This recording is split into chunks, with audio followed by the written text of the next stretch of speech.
আপনি আরো না, আপনি আওয়ামী লীগের কথা বলেছেন, তো কি হয়েছে? আপনি তাহলে আওয়ামী লীগকে কি আপনি বৈধ করছেন? আমি কি বলছি শুনেন, কথাটা খেয়াল করেন আমি কি বলছি। এবং আপনি বলেছেন যে ইউনূস সরকার ঠিক হাসিনা সরকারের মতোই কার্যক্রম অবশ্যই করতেছে। তার মানে আপনি বলতে যাচ্ছেন যে আওয়ামী সরকার হাসিনার মতোই করতেছে। আওয়ামী লীগ যে রাজনৈতিক দল হিসেবে একটা মানে সন্ত্রাসী সংগঠন, এটাকে আপনি বৈধতা দিতে যাচ্ছেন না। ইউনূস সরকার যা করতেছে সেটা যে হাসিনার মতো আগের সরকারের মতোই হচ্ছে, এটা তো আমি বলি নাই, এটা হিউম্যান রাইটস ওয়াচ বলছে। এই যে এটাই হচ্ছে মজার ফ্যাক্ট, হিউম্যান রাইটস ওয়াচ নিজে কোনো কিছু বলছেন না, উনি এমন ভাবেই বসেছেন যে মানে পানের থেকে চুন খসলেও সে এটা নিয়ে সমালোচনা করছেন এবং নানাভাবে শেখ হাসিনার বৈধতা তিনি উৎপাদন করছেন। এই পুরো এনসিপিতে যত লোক আছে, আমি আঙুল দিয়ে বলে দিলাম, এই এনসিপিতে যত লোক আছে এই সবাই নেতা থেকে শুরু করে কর্মী পর্যন্ত গত 15 বছরে লেখায় কথায় বলায় হাসিনার বিরুদ্ধে যা বলছে সব যোগ করলে আমি যা বলছি তার অর্ধেক হবে না।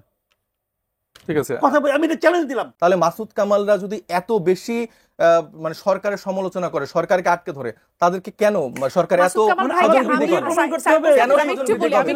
এত গুমখুন মানুষ হয়ে যায়, এত মানুষকে তুলে ফেলে? শাপলা ছাড়া কি আপনারা নির্বাচন করবেন? না, আমরা শাপলা ছাড়া নির্বাচন করব না। যে ব্যাপার এই বিষয়টা আপনি একটু বলেন।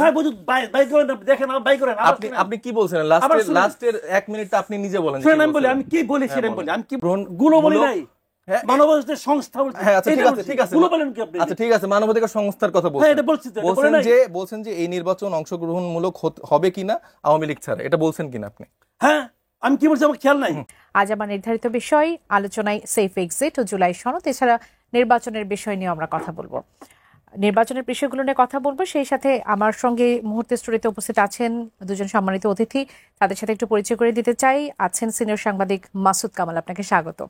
আছেন জাতীয় নাগরিক পার্টির যুগ্ম সদস্য সচিব এস এম সাইফ মুস্তাফিজ, স্বাগত জানাই এই আয়োজনে। এস এম সাইফ মুস্তাফিজ, আপনাকে দিয়ে একটু শুরু করি। যেহেতু আমার শিরোনামেও ছিল সেফ এক্সিটের বিষয়টি, কেননা এটি নিয়ে সরকারের আইন উপদেষ্টা আজকে মন্তব্য করেছেন। বিষয়টি নিয়ে কয়েকদিন ধরেই আলোচনা হচ্ছে, তারপর আপনার কাছ থেকে আরেকবার একটু জানতে চাইবো যে সেফ এক্সিটের যে বিষয়টি আসলো উপদেষ্টাদের, এমন অভিযোগের কারণটা কি যে তাদের সেফ এক্সিট নিতে হবে? কি কারণে আসলে আপনাদের কাছে মনে হলো যে তারা এই ধরনের পরিস্থিতির শিকার হতে পারেন? প্রথমে আপনাকে ধন্যবাদ জানাচ্ছি, আমার বিজ্ঞ সমালোচক মাসুদ ভাই এবং যারা দেখছেন তাদেরকে শুভেচ্ছা জানিয়ে বক্তব্য শুরু করছি।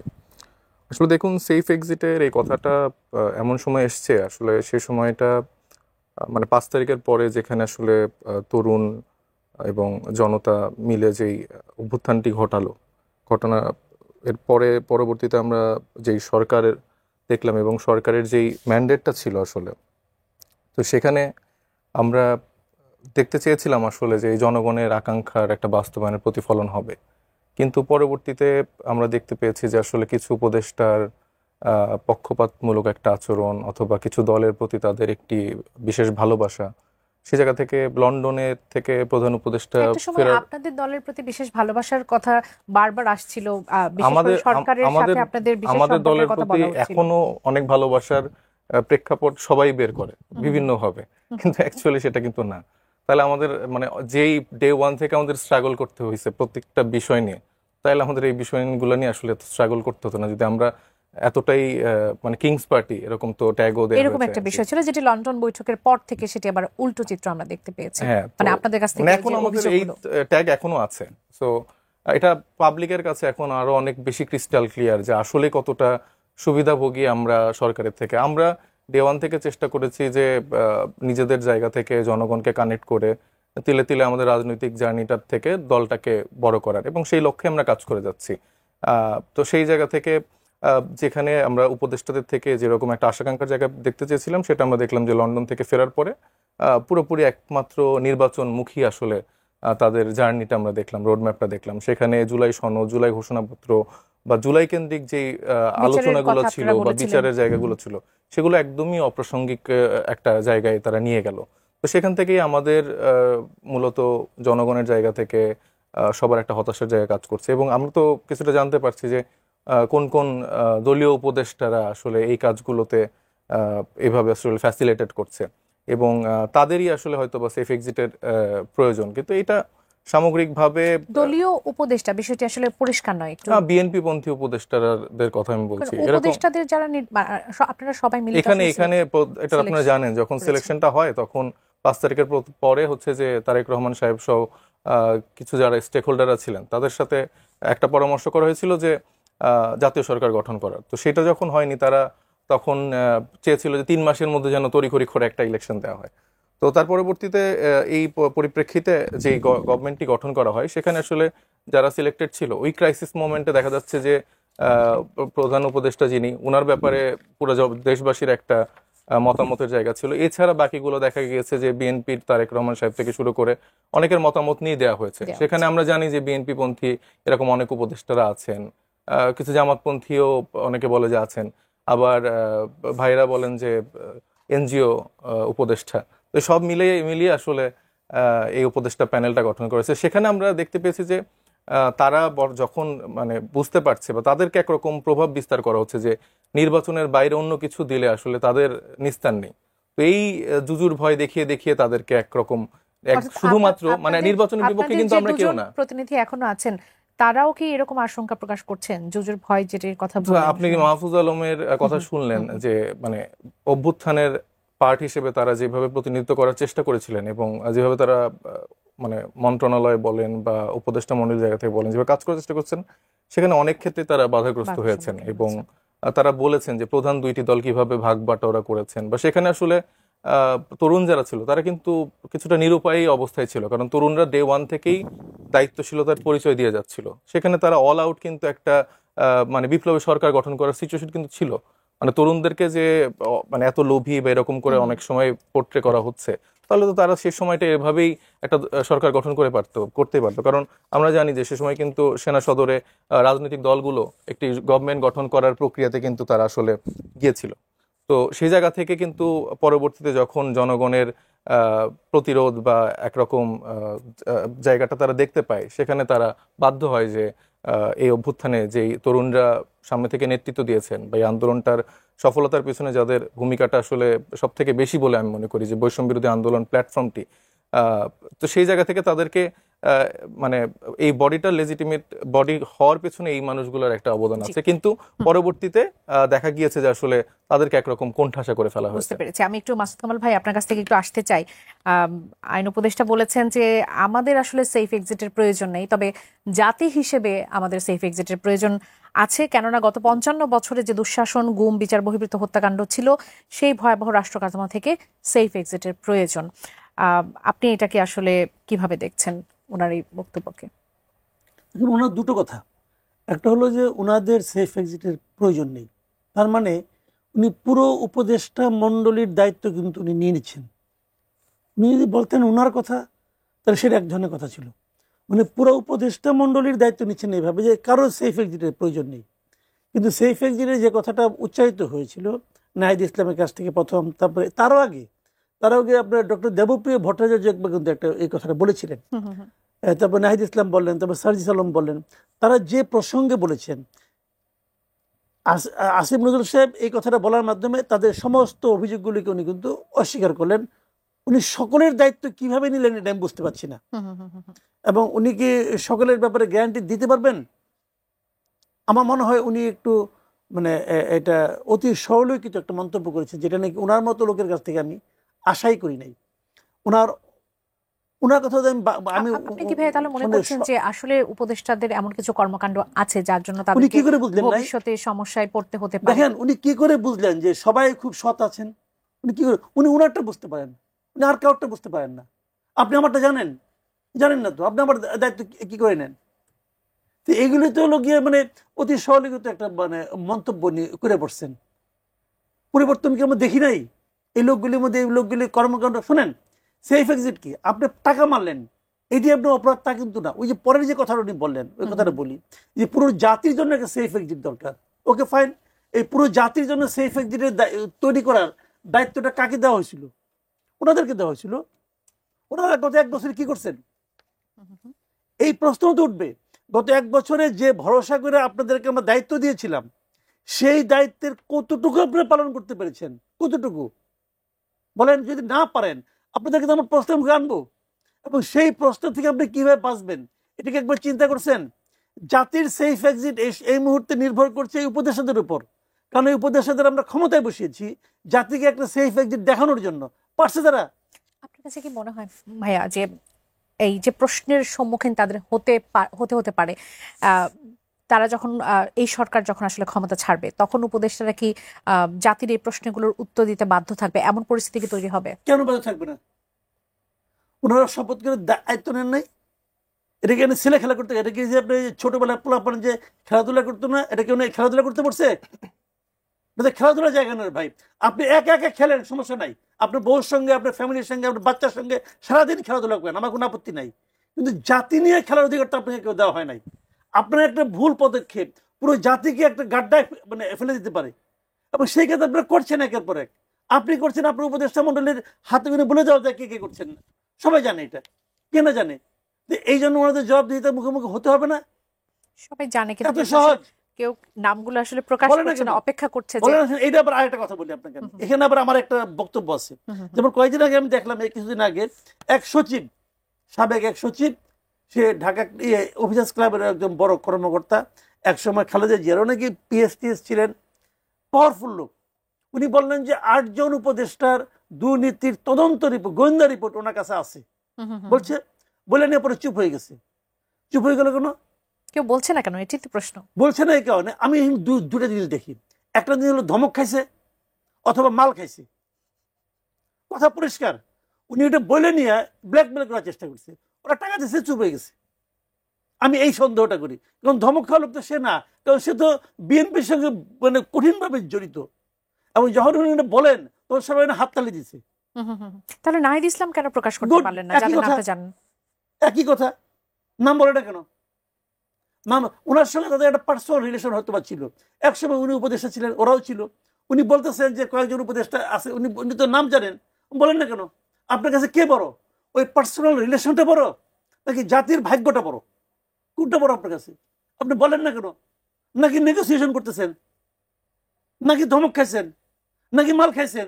কি ভাই বলেন ভাই? এইগুলি হলো কি, যখন আপনি বলবেন, আপনি যখন পাবলিকলি বলবেন তখন পাবলিক শুনে ফেলাইলো, যখন পাবলিক শুনে ফেলাইলো তখন পাবলিকের মনে একটা সন্দেহ আপনি ঢুকাই দিলেন, এবং এই সন্দেহের মাধ্যমে পাবলিক সবগুলি লোককে সন্দেহ করতেছে। এখন এই সন্দেহের যদি কোনো কারণ না থাকে তাহলে তো আপনি অন্যায় করছেন, আর যদি কারণ থাকে সেটা আপনি বলবেন না কেন? নাকি এটা নিয়ে আপনি এখন দরদাম করতেছেন? এটা কি রে ভাই? সেটি একটি প্রশ্ন আসলে থেকে যাচ্ছে। দলের প্রধান উনি, ওনার তো এই ধরনের সুইপিং কমেন্ট করা ঠিক না। উনি যদি মনে করেন যে না রিয়েলি উনি মিন করেন, তাহলে উনি বলতেছেন না কেন? উনি এভাবে বলতে না পারেন, উনি দুদককে বলেন, তাও যদি বলতে না পারেন উনি প্রেস কনফারেন্স করে বলেন যে এই লোকের সম্পর্কে আমি এই তথ্য জানি, বলেন না কেন? অসংখ্য ধন্যবাদ। তো দেশটা উপকৃত হবে। আমরা এবার একটা জুলাই সনদ নিয়ে কথা বলতে চাই। সাইফ মুস্তাফিজ, সুজন সম্পাদক বদিউল আলম মজুমদার, তিনি বলেছেন, একটি মন্তব্য করেছেন জুলাই সনদের ব্যাপারে। তিনি বলেছেন যে জুলাই সনদ বাস্তবায়ন না করলে শেখ হাসিনার মতো পরিণতি বরণ করতে হবে। এই মন্তব্য নিশ্চয়ই আপনি শুনেছেন, এই মন্তব্যকে আপনি আসলে কিভাবে দেখছেন? ডেফিনেটলি, মানে জুলাই সনদ বাস্তবায়ন না হলে তো আসলে একটা করুণ পরিণতি আসলে যারা অভ্যুত্থানের সময়টায় সামনে থেকে লড়াই সংগ্রাম করেছে তাদের বরণ করতে হবে। তো এই জন্য জুলাই সনদের বাস্তবায়নটা খুবই জরুরি। আমি ভাইয়ের একটা প্রসঙ্গ উল্লেখ করতে চাই, যে ভাই বলছে যে উনি কেন বলছেন না। দেখেন, এই সেফ এক্সিটের যে ইস্যুটার সময় আসলে এটা বলতে বা এটা নিয়ে আসলে আলোচনা করতে কিন্তু আমাদের কারো ভালো লাগার কথা না, কারণ এই অভ্যুত্থানের পরবর্তী যে সরকার, এটা তো আমাদের সবার সরকার। তো সেখান থেকে আমাদের আশা আকাঙ্ক্ষার জায়গা অনেক বেশি ছিল, যে ওনারা অনেক দায়িত্বশীল জায়গা থেকে অনেক কিছু পরিবর্তন করবেন, অনেক সংস্কার দেখাবেন। তো সেই জায়গায় তো যখন আসলে ব্যর্থতার কথাগুলো আসে বা আমরা জানতে পাই যে অনেকের পকেট ভারী হয়েছে, অনেকে দুর্নীতি করেছে, তো সেটা যখন আবার আওয়ামী লীগের সাথে কম্পেয়ার করার সুযোগ তৈরি হয়, তো সেটা আমাদের জন্য বলতে বা আলোচনা করতে আসলে আমাদের স্বাচ্ছন্দ্য কারোরই লাগার কথা না। মাসুদ ভাইদের অভিমানটা প্রকাশ করা হয়েছে এরকম, কিন্তু না, অভিমানের জায়গাটা না। মানে আমি মনে করি যে অবশ্যই নামগুলো প্রকাশ করা উচিত, কিন্তু আমি বলছি যে মানে স্ট্রেট ফরওয়ার্ড যে প্রকাশ করার কথা।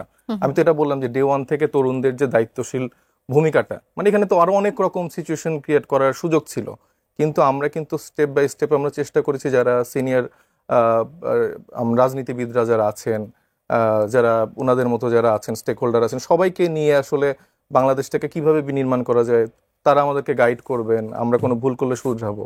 কিন্তু এখানে যেরকম একে অপরের উপরে দোষাদোষী এবং মানে একরকম দুর্নীতি, এগুলোর যে একরকম মহা উৎসব শুরু হলো, সেটার কে আসলে আমরা এখন যেভাবে আসলে দেখতে হচ্ছে, এটা আমাদের আসলে কারো এক্সপেকটেশন ছিল না। যদিও এখনো কিছুটা সময় আছে আমার মনে হয় যে এই সিচুয়েশন থেকে বের হয়ে আসার। কিন্তু যেটা বললাম যে মাসুদ কামাল ভাইয়ের আসলে এগুলো বলতে খুব আনন্দ পায়, এখন আনন্দ পায় এই জন্যই যে তারা তো আসলে চেয়েই ছিল যে আসলে এই ব্যাপারগুলোই ঘটুক।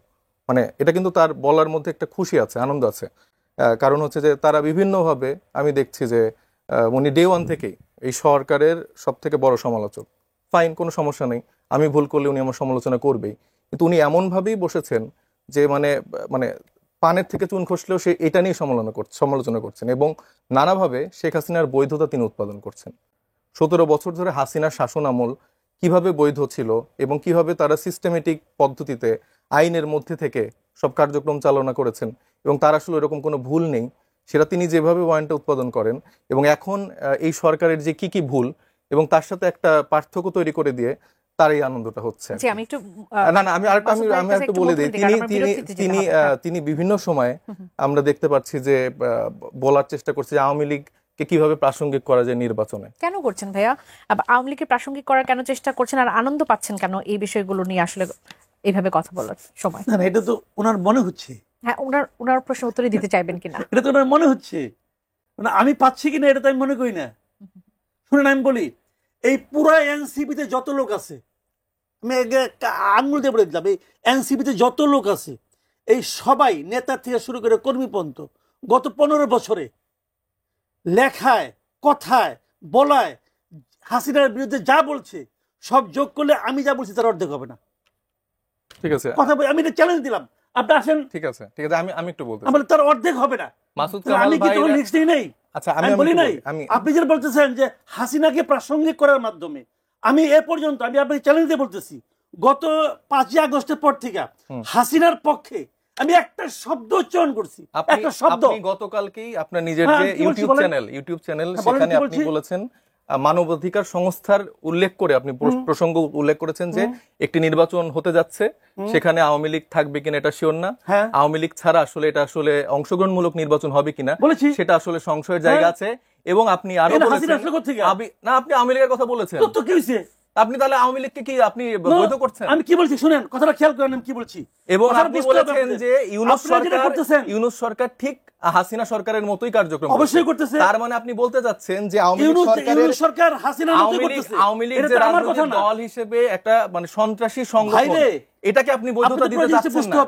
ইউনূস সরকার যা করতেছে সেটা যে হাসিনার মতো আগের সরকারের মতোই হচ্ছে, এটা তো আমি বলি নাই, এটা হিউম্যান রাইটস ওয়াচ বলছে। এই যে এটাই হচ্ছে মজার ফ্যাক্ট, উনি নিজে কোনো কিছু বলছেন না, পছন্দ হবে না, কিন্তু ওনার ইউটিউবে 30 মিনিট 40 মিনিট বিভিন্ন রেফারেন্স টেনে এই কথাগুলো যখন বলছে, টকশোতে যখন এই কথাগুলো বলছে ভাই আমি বলছি না, এটা হিউম্যান রাইটস বলছে, এটা অমুক সংস্থা বলছে, এটা তমুক সংস্থা বলছে, তাহলে এটা না এলে আওয়ামী লীগ না ছাড়া কিন্তু আপনার সুষ্ঠু নির্বাচন সম্ভব না, অংশগ্রহণমূলক নির্বাচন সম্ভব না। এবং উনি যে বললেন যে উনি 17 বছরে এই তরুণদের থেকে অনেক বেশি আকারে লিখেছে, হিসাব করে দিতে পারেন, তাহলে আমার কথা হচ্ছে যে সাগর রুনির ঘটনা আপনারা জানেন, এরকম এই 17 বছরে আমি 2020 থেকে 23 সালে 270 জন ওপরে সাংবাদিকদেরকে হামলা করা হয়েছে, গ্রেফতার করা হয়েছে, গুম করা হয়েছে, খুন করা হয়েছে, আর 17 বছর হিসাবটা আরো বেশি।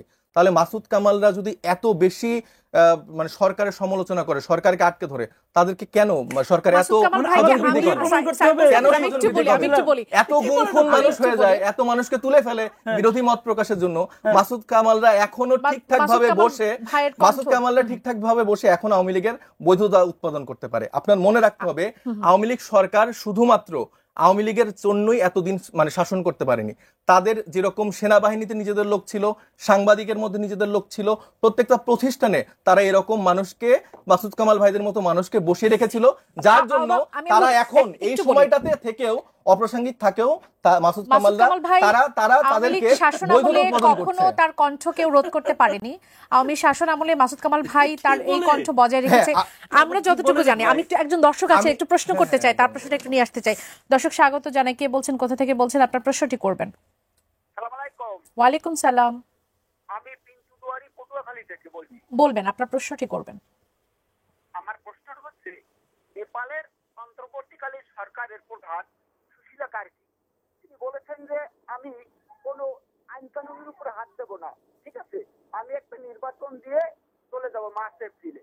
কিন্তু তার বিপরীতে আমাদের দেশের অন্তর্বর্তীকালীন সরকার যে এতগুলো সংস্কার কমিটি করেছে, ঠিক আছে, তো এই সংস্কার আদৌ সম্ভব কিনা, এটা হচ্ছে আমার প্রথম প্রশ্ন।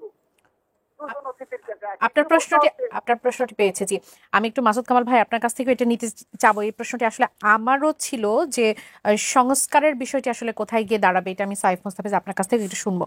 তিনি প্রশ্ন করছিলেন, প্রশ্নটি নিশ্চয়ই শুনেছেন যে নেপালের প্রধানমন্ত্রী এসে তিনি 3 মাসের মধ্যে তিনি ডিক্লেয়ার করলেন যে তিনি আসলে আইন কানুনের কোনো কিছু সংস্কারে হাত দেবেন না, এটি তার এখতিয়ারে নেই। তিনি নির্বাচনের কথা বলেছেন। তাহলে সেক্ষেত্রে উল্টো দেখা যাচ্ছে যে আমাদের দেশের সংস্কারটা আসলে ঝুলে গেছে। এখন পর্যন্ত সংস্কার নিয়ে আমরা জানি না যে আসলে কি সংস্কারটা আসলে হতে যাচ্ছে বাকি। আপনি এটিকে কিভাবে দেখছেন? শুনেন, এরা সংস্কার করতে যাচ্ছে, এই সংস্কারটা এখন ঝুলে গেছে এই কারণে যে এই সংস্কারের শুরুটাই ঠিক ছিল না, এবং শুরুর থেকে আমি বলছিলাম কেন ঠিক ছিল না। এখন শুরুর থেকে বললেই তো খারাপ হয়ে গেলাম। ভাই আমি শুরুর থেকে বলতেছি এটা ঠিক হবে না। দেখেন এখন কি হয়েছে, আমি একটা এক্সাম্পল তো বলে খেলাম। দেখেন এখন কি হচ্ছে, এটা কিভাবে বাস্তবায়ন করবে এটা নিয়ে আলোচনা হচ্ছে। প্রথমে আবদার উঠলো যে এটাকে সংবিধানের উপরে জায়গা দিতে হবে। তারপরে আরেকটা আবদার আসলো যে এটা নিয়ে কোনো আদালতে যাওয়া যাবে না। আমি তো একটা কথা সবসময় বলি যে nothing can go unchallenged. Nothing, nothing মানে নাথিং। কোনো কিছুকে আপনি আনচ্যালেঞ্জ ছাড়তে পারবেন না। আদালতে উঠানো যাবে না কেন? আদালতে সবকিছু উঠানো যাবে। আজকে থেকে 10 বছর 5 বছর পরে শেখ হাসিনা তো বলছিল এই সংবিধান চেঞ্জ করা যাবে না। সংবিধান চেঞ্জ হচ্ছে না, তার কথা অনুযায়ী হবে নাকি? তার কথা অনুযায়ী কোনো একটা ব্যক্তি বা কোনো গোষ্ঠীর কথা অনুযায়ী হবে না, জনগণের কথা অনুযায়ী হবে। জনগণের কথা আপনি বুঝবেন কিভাবে? জনগণের কথা আপনি বুঝবেন নির্বাচনের মাধ্যমে, এর আগে না। যাই এখন কি হয়েছে, এখন তারা বলতেছে যে এটা নিয়ে একটা গণভোট করবে। খুব ভালো প্রস্তাব, আমার পছন্দ হয়েছে। আমার এনসিপির যে একটা প্রস্তাব ছিল আগে একই দিনে আপনার গণপরিষদ ইলেকশন, ওইটাও আমার পছন্দের ছিল। আমি যেটা বহুবার বলছি আমার এটা পছন্দ ছিল। এখন তারা গণভোট করতেছে। গণভোটের ঝামেলাটা দেখেন আপনি, আমি বলি আপনাকে তাহলে বুঝবেন। এই গণভোটটা কিন্তু প্রথম বিএনপি রাজি ছিল না। তাহলে বিএনপি মনে হয় অনুরোধে ঢেকে গেল, ঠিক আছে আমি গণভোট করব। কোন দিন করবেন? নির্বাচনের দিন করবেন। আরেকজন বলছে নির্বাচনের আগে হবে। গণভোটটা প্র্যাকটিক্যাল না, এটা আমি বলছি আপনাকে কেন প্র্যাকটিক্যাল না। নির্বাচন যদি হয় এই দেশের মানুষ একই দিনে 2টা ব্যালটে ভোট দিবে, এই ইলেকশন কমিশন একই দিনে 2টাই নির্বাচন নিয়ে রেজাল্ট বের করবে, এটা জটিল হয়ে যাবে। তারপরে যদি তারা পারে করুক, আমার কোনো আপত্তি নাই। মৌলিক প্রবলেমটা কোথায়? মৌলিক প্রবলেমটা এটা নিয়ে খুব ভাবতে আসে না যে এটা তো একটা ফাঁদ, জাস্ট একটা ফাঁদ। ফাঁদটা কিভাবে? যদি গণভোটে না জয়যুক্ত হয়, হতেই পারে, হতে পারে কেন সেটা আমি বলি। হতে পারে এই কারণে বিএনপি কিন্তু এই গণভোটে আগ্রহী না। তারা চাপের মুখে পড়ে যেন তাদের উপরে ব্লেমটা না আসে, যে ওরা চায় না। এই ব্লেম থেকে বাঁচার জন্য তারা গণভোটে তারা রাজি হয়েছে। কিন্তু এখন যদি বিএনপি থেকে কিছু লোক ভোট দেয় না ভোট, যদি আবার আওয়ামী লীগের কিছু ভোট আছে বাজারে, তাদের প্রার্থীরা কিন্তু ভোট তো আছে, তারা এসে যদি এখানে না ভোট দেয় তখন কি হবে? তখন এই যে এতদিন ধরে যে কাজটা করছে পুরো কাজটাই কিন্তু বাতিল হয়ে যাবে। কারণ গণভোটটা হচ্ছে টোটাল একটা প্যাকেজের মধ্যে। এই প্যাকেজটা বাস্তবায়ন হবে কি হবে না কেউ ভাবছে এগুলি নিয়ে? আমি যদি বলি আওয়ামী ন্যারেটিভ নিয়ে আসছে। জনাব সাইফ মুস্তাফিজ, আপনার একজন দর্শক প্রশ্ন করছিলেন, তার ব্যাপারে আপনি আসলে মন্তব্য করতে চাইবেন কিনা? আমাদের দেশের সংস্কার যেটি এই সরকারের মূল এজেন্ডা ছিল, সেটি এখন আসলে কোথায় দাঁড়িয়ে, সেটি নিয়ে তিনি জানতে চেয়েছেন। সেটি নিয়ে একটু ছোট করে জানি, এরপর আমি মূল প্রশ্নে আসছি। সেটির তো আসলে ওইরকম রূপরেখা আমরা এখনো দেখতে পাচ্ছি না। আমরা চাই যে জুলাই সনদটা সম্ভবত আরো 2 দিন পেছানো হয়েছে স্বাক্ষরের দিন। তো সংস্কারের জুলাই সনদের রূপরেখাটা তারা আসলে এমনভাবেই দিক যেন সর্বজন গৃহীত জায়গাটা থাকে এবং আসলেই বাস্তবিক অর্থে সংস্কারটা যেন। আমি প্রতীক নিয়ে একটু জানতে চাই আপনাদের কাছে। বিএনপি মহাসচিব মির্জা ফখরুল ইসলাম আলমগীর তিনি অভিযোগ করেছেন যে আপনারা এই প্রতীক নিয়ে হুমকি ধামকি দিচ্ছেন নানা ধরনের। তিনি জানতে চেয়েছেন যে নিজেদের প্রতীক না পাওয়ার কষ্টে কেন অন্যের প্রতীক নিয়ে টানাটানি করছেন। কারণ আপনারা ধানের শীষের কথা বলেছেন যে যদি শাপলা না পান তাহলে ধানের শীষও থাকবে না।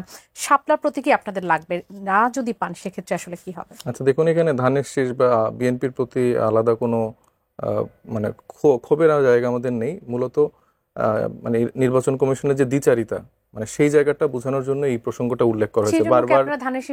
বারবার তারা বলে যে জাতীয় প্রতীক এইটা ওইটা এইখানে আছে ওইখানে আছে। তো তো সেই প্রসঙ্গটা উল্লেখ করতে আসলে অন্য মার্কাগুলোর প্রাসঙ্গিকতা তুলে ধরা, যে এই যে তারা মার্কা, ঈগল মার্কা, ধানের শীষ মার্কা, তার মানে তো এই না যে ঈগল মার্কায় যারা নির্বাচন করবেন তাদের বিরুদ্ধে বা বিপক্ষে কথা বলছি। তো তারা যখন এরকম একটা খোঁড়া যুক্তি দেওয়ার চেষ্টা করে যেখানে কোনো আইনগত কোনো ভিত্তি নেই, সেক্ষেত্রে আসলে ওই কথাটি উল্লেখ করা। আক্ষেপটা হচ্ছে আপনাদের ইসির প্রতি, ইসির উপরে, কোনো রাজনৈতিক দলের উপরে না। আর না পেলে, যদি না পান, আপনারা বলছেন যে না পেলে নির্বাচনে অংশ নেবেন, এমন কি বিষয়টা? না, মানে নির্বাচনে অংশ নেওয়ার আগে আসলে তো আমাদের মার্কাটা তো পেতে হবে, তো সেটার পরবর্তীতে আসলে শাপলা ছাড়া কি আপনারা নির্বাচন করবেন? না, আমরা শাপলা ছাড়া নির্বাচন করব না। অসংখ্য আচ্ছা, লাস্ট আরো কয়েকটা ইস্যু আমি আসলে একটু বলতে চাই, কারণ সেই সময় কথা শেষ করতে পারি, একটু ছোট করে বলেন। হ্যাঁ, তখন আপনি বললেন যে মাসুদ কামাল ভাইরা হচ্ছে এই সময়টা অনেক আওয়ামী লীগের সময় তারা যথেষ্ট বলেছেন, সেটা আমি অবশ্যই অ্যাড্রেস করি, অবশ্যই তারা বলেছেন। কিন্তু মানে তার যে প্রেক্ষাপটটা আমি বলছি, যে উনি যে বললেন একটু আগে যে বললেই আমি আওয়ামী লীগের দোসর বা এটা ট্যাগ দিয়ে দেওয়া হচ্ছে, এটা কিন্তু না। আমি যেটা বলার চেষ্টা করছি যে উনি অবশ্যই সর্বোচ্চ সমালোচনা আমাদেরকে করুক। আমি আমাদের ক্ষেত্রে আশা করব কিছু, তিনি আমাদেরকে কিছুটা সাজেশনও দিবেন যে এটা করো ওইটা করো, মানে আমরা তার থেকে এটা এক্সপেক্ট করি। কিন্তু আমার কথা হচ্ছে, আমার সমস্যার জায়গাটা একটা জায়গায়, যে উনি নানাভাবে আওয়ামী লীগের বৈধতা উৎপাদন করছেন ডে ওয়ান থেকে। তার একটি ইউটিউব চ্যানেল আছে, সেখানে আপনি দেখেন কিভাবে খুব টেকনিক্যালি, মানে এরকম না উনি ডিরেক্ট বলবে না যে আওয়ামী লীগকে আমার চাই, অনেকভাবে যে অমুক প্রতিষ্ঠান তমুক প্রতিষ্ঠান বলছে, তাহলে তো এটা হবে না, আন্তর্জাতিক সংস্থাগুলো তো তাহলে মানবে না। তো এইভাবে আসলে তিনি বৈধতা উৎপাদন করছেন। আবার দেখেন সেফ এক্সিটের কথা যেহেতু উনি আসলো, তখন উনি আর একটা টকশোতে আমি দেখলাম বললো যে যদি কেউ হয়, আবার তার চ্যানেলও আমি দেখলাম যে বলছেন যে এটা আসিফ মাহমুদ হবেন। তো তরুণদের প্রতি যে তার আলাদা একটা ক্ষোভ এবং নাম সহজে বলে দেওয়ার একটা জায়গা, এই আসিফ মাহমুদরা গণঅভ্যুত্থানের সময় জীবন দেওয়ার জন্য প্রস্তুত ছিল। তারা হচ্ছে যে চানখার পোলে তাদের সামনে মানুষ মারা গেছে, তার সেও নিহত হতে পারতো। আসিফ মাহমুদরা সেফ এক্সিট না। আসিফ মাহমুদরা আন্তর্জাতিক ট্রাইব্যুনালে যে যার বৈধতা তিনি উৎপাদন করতে যাচ্ছেন, তার বিরুদ্ধে হচ্ছে যে আসিফ মাহমুদরা যে সাক্ষী দিয়ে আসে, নিঃসন্দেহে। তো এই তরুণদেরকে এই ছোট করা, বিভিন্নভাবে দুর্নীতির সাথে বিভিন্ন নৈরাজ্যের সাথে যে ট্যাগিং করা, সেটা করা থেকে তারা যদি একটু বের হয়ে এসে সঠিক সমালোচনাটা যদি করে, এই অমুক হাজার কোটি টাকার, মানে আমি অবাক হয়েছে যে আমাদের এত হাজার কোটি টাকার আসলে জায়গা, আমাদের অফিস ভাড়া, সাংগঠনিক চলাচল, এইগুলোতে অনেক সমস্যা হচ্ছে। আমি একটু শেষ করি, এই জায়গাগুলো সমস্যা হয়ে যাচ্ছে। তো এইভাবে ট্যাগিং করছেন, যেগুলো সলিড ইনফরমেশন, যেরকম সার্জিস আলমের নামে একটা কথা ছিল যে উনি এরকম শোডাউন দিলেন, এটা সবাই আমরা সমালোচনা করেছি। দলীয় ফোরাম থেকে আমরা কেউই এই নতুন রাজনৈতিক বন্দোবস্ত জায়গাটা চাই না। কিন্তু মাসুদ কামাল ভাইরা 17 বছর ধরে আওয়ামী লীগের বৈধতা উৎপাদনের জায়গাটা মানে উনি বলছেন যে করেনি, তারা বিভিন্ন সমালোচনা করেছেন। এই সমালোচনাটা করেই এরকম কিছু মানুষকে তারা প্রতিষ্ঠিত করেছেন সমাজে। হ্যাঁ, সেই প্রথম থেকে এরকম কিছু মানুষ আছেন, আপনি দেখবেন। সেটা নাকি প্রশ্ন করা যাবে, কি আসিফ মাহমুদরা যদি বিতর্কিত কিছু করেন সেটা নিয়ে প্রশ্ন করা যাবে, সমালোচনা করা যাবে, 100% করা যাবে। অসংখ্য ধন্যবাদ। কিন্তু আমার কথা হচ্ছে যে আপনারা হচ্ছে এটা করতে পারবেন না যে আপনি এই 1.5 বছর ধরে বিভিন্নভাবে নানা কায়দায় আওয়ামী লীগের বৈধতা উৎপাদন করবেন আওয়ামী লীগের এজেন্ট হিসেবে। সেটাতে আমাদের আসলে সমস্যা। ভাই আপনি বলবেন, আমি প্রশ্ন করছি না। আমি আওয়ামী লীগের এজেন্ট যে কথাটা বললেন সর্বশেষ যে বাক্যটা, আমি এখানে বসেই ওপেন চ্যালেঞ্জ করে দিচ্ছি যে আমি আওয়ামী লীগের কাছ থেকে 1 টাকার সুবিধা পাইছি, 1 টাকা যদি কেউ প্রমাণ করতে পারে। আমি সাংবাদিকতা করি আজকে 36 বছরে পাই। এই 36 বছরে আওয়ামী লীগের কোনো একজন সদস্য বাদ দেন, আওয়ামী লীগ পার্টি করে তাও বাদ দেন, আওয়ামী লীগের এমপি মন্ত্রী বাদ দেন, আওয়ামী লীগের ব্যবসায়ী, একটা লোককে কেউ যদি বলতে পারে যে মাসুদ কামাল আমার কাছ থেকে 5 টাকা নিছে, ভাই আমি একটু যতটুকু বুঝতে পারছি, গত 17 বছরের কথা উনি বলেন নাই, উনি বলছেন গত 1.5 বছরে আপনি আওয়ামী লীগকে ফ্যাসিলিটেট করার চেষ্টা, গত 1.5 বছর অর্থনৈতিক ভবিষ্যৎ সুবিধার জন্য।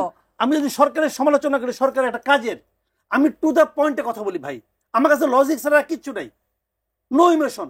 আমার সঙ্গে আলাপ করতে হলে লজিক নিয়ে আলাপ করবেন, যুক্তি দিয়ে কথা বলবেন, তথ্যের উপর ডিপেন্ড করে কথা বলবেন। আমার যে সমস্ত লজিক, এগুলি পারলে খণ্ডন করেন। যখন খণ্ডন করতে না পারেন তখন বলেন ফ্যাসিস্টকে ফ্যাসিলিটেট করতেছি, তখন বলেন ফ্যাসিস্টে দালাল হয়ে গেছি। ভাই এগুলি করে তো কোনো লাভ নাই। তাহলে ভাই লাস্ট ভিডিওতে বললেন মানবাধিকার সংস্থাগুলোর মাধ্যমে আওয়ামী লীগের বৈধতা উৎপাদন করার যে ব্যাপার, কোথায় বৈধতা উৎপাদন এই বিষয়টা আপনি একটু বলেন। কোথায় বৈধতা বাই করেন, দেখেন বাই করেন। আপনি কি বলছেন লাস্টের 1 মিনিটটা আপনি নিজে বলেন। আমি কি বলি সেটা বলি, আমি কি বলছি মুখস্থ করে রাখি নাই, ওটা এখানে আছে দেখেন, আবার দেখেন, দর্শক যারা আছে তারাও দেখেন। হ্যাঁ বলেন, আপনি দেখেন, তারপর আলাপ করেন। আমার বক্তব্যের কথা সেটা আমি বলি। আমি বলছি যে ওখানে হিউম্যান রাইটস ওয়াচ তারা কি বলছে, তারা যেভাবে কথাটাকে শেষ করছে, তারা বলছে যে এরা এই একটা আইনের মাধ্যমে দেশের মধ্যে বিভিন্ন রকম দমন প্রয়োগ চালাচ্ছে। বরং সরকারের উচিত হবে এগুলোকে বাদ দিয়ে একটা শান্তিপূর্ণ ও অংশগ্রহণমূলক একটা নির্বাচনের দিকে, নির্বাচনের পরিবেশ তৈরির জন্য উদ্যোগ নেওয়া। এটা মীনাক্ষী গাঙ্গুলি বলছে। তো মীনাক্ষী গাঙ্গুলিকে আমার ভাই হয় নাকি রে ভাই? সে বলছে এটা তো ওপেন ভাই। মীনাক্ষী গাঙ্গুলি আপনার ভাই হইতে পারে, এটা তো ওপেন রে ভাই। হাসিনা তারা আপনার ভাই ব্রাদার হইতে পারে। আপনি এগুলাও বলছেন যে মানবাধিকার সংস্থাগুলো বলেছেন যে এই নির্বাচন অংশগ্রহণ গুলো বলে নাই, মানবাধিকার সংস্থা বলছে। হ্যাঁ আচ্ছা ঠিক আছে, ঠিক আছে, গুলো বলেন কি আপনি? আচ্ছা ঠিক আছে, মানবাধিকার সংস্থার কথা বলছেন। হ্যাঁ এটা বলছি তো, বলছেন যে এই নির্বাচন অংশগ্রহণমূলক হবে কিনা আওয়ামী লীগ ছাড়া, এটা বলছেন কিনা আপনি? হ্যাঁ আমি কি বলছি আমার খেয়াল নাই। আমি যেটা বলছিলাম আপনি বলছেন যে ডক্টর ইউনূস আমাদের ইমেজকে কোথায় নিয়ে যাচ্ছে হাসিনা সরকারের সাথে, মানে আপনি ইউনূস সরকারকে সমর্থক বলছেন। না না, ওনার এই আমলটাকে আপনি তার সাথে সমর্থক এবং তার সাথে একই বলছেন। ওরা বলছে এই যে দেখছেন পয়েন্ট এইটাই যে ওনার কোনো কথা না, ওনার কথা হচ্ছে বিভিন্ন মানবাধিকার সংস্থার কথা, বিভিন্ন লোকের কথা। এটা সে 40 মিনিট ধরে এই কথাগুলো অন্যের কথাগুলো ডেফিনেটলি আপনি ডে ওয়ান থেকে অভ্যুত্থানের পরে আপনি দেখেন তার যে ক্রাইটেরিয়া, সেভাবে সে আস্তে আস্তে স্লোলি এই মতামতটাকে গ্রো করতেছে। জনাব সাহেব মুস্তাফিজ, আপনার কাছে একটু আসি। নির্বাচনের জোটের প্রসঙ্গ নিয়ে একটু কথা বলতেই চাই। একীভূত হচ্ছে না নাগরিক কমিটির সাথে, আপনাদের গণ অধিকার পরিষদের সাথে আপনাদেরটা একীভূতকরণ হচ্ছে না। আমার আসলে প্রশ্ন ছিল অনেকগুলো, কিন্তু সময় খুবই কম। এটাতে আসলে ক্ষমতার দ্বন্দ্ব কাজ করছে কিনা, সেই সাথে তারেক রহমানের বক্তব্য থেকে, জনাব তারেক রহমানের বক্তব্য থেকে আমরা জানতে পেরেছি যে এনসিপির সাথে জোট করতে তাদের আগ্রহের কথা বা নির্বাচনের সমঝোতায় যাওয়ার আগ্রহের কথা। আপনারা সেটা নিয়ে কি ভাবছেন? আসলে এনসিপি গণ অধিকার পরিষদ নাকি এনসিপি বিএনপি নাকি এনসিপি জামাত, কোনটি আসলে হতে যাচ্ছে? আসলে দেখুন না, মানে আমরা বর্তমানে আসলে ব্যস্ত আছি আমাদের সাংগঠনিক কাজকর্ম নিয়ে। আমরা আসলে জুলাই সনদের জন্য আমরা মাঠে আছি। আমাদের যে জুলাইয়ের শহীদ আহত যে মানুষগুলো ছিল তাদের বিচারের যে প্রক্রিয়া, আওয়ামী লীগের যে বিচার করা, সেটার জন্য আমরা মাঠে লড়ছি। এখনই আসলে নির্বাচনের কোন জোটে যাব কি যাব এরকম আলাপটা আসলে আমরা বলতে চাই না। তবে নির্বাচন যত সামনে আসবে এই আলাপগুলোও উঠবে। এরকম আমাদের যারা রাজনৈতিক লিয়াজুর টিম আছে তারা বিভিন্ন রাজনৈতিক দলের সাথে কথা বলছে, বসছে। তবে এখানে যদি কোনো জোটও হয়, আমরা প্রথমত চাই যে আমাদের মানে এককভাবে আমাদের যেই জায়গা থেকে আমরা মানুষের কথা বলেছি, আকাঙ্ক্ষার জায়গাগুলো বলেছি, সেটার বাস্তবায়নের জন্য আমরা কাজ করে যাব।